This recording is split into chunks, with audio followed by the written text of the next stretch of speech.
1946 সালের 2রা সেপ্টেম্বর পাবনা থেকে বিহারের সাঁওতাল পরগনার দেওঘর বৈদ্যনাথ ধামে দয়াল ঠাকুর সপার্ষদ উপস্থিত হন।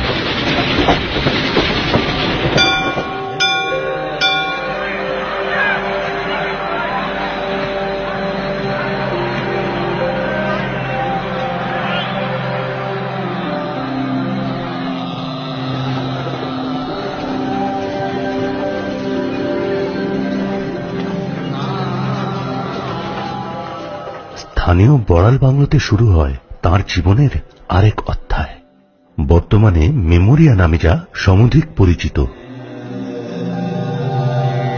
আশ্রমের প্রতিষ্ঠা ও মানুষের কল্যাণের জন্য শুরু হয় তার নিরলস কর্মপ্রচেষ্টা।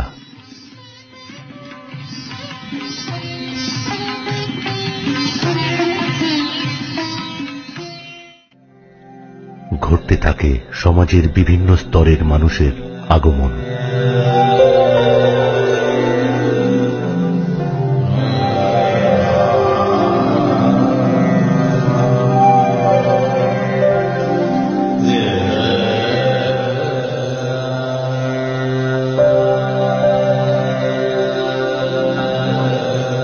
শুধু এদেশে নয়, সুদূর পাশ্চাত্যের মানুষেরাও ঠাকুরের এই আধ্যাত্মিক মতবাদে আকৃষ্ট হতে শুরু করেন।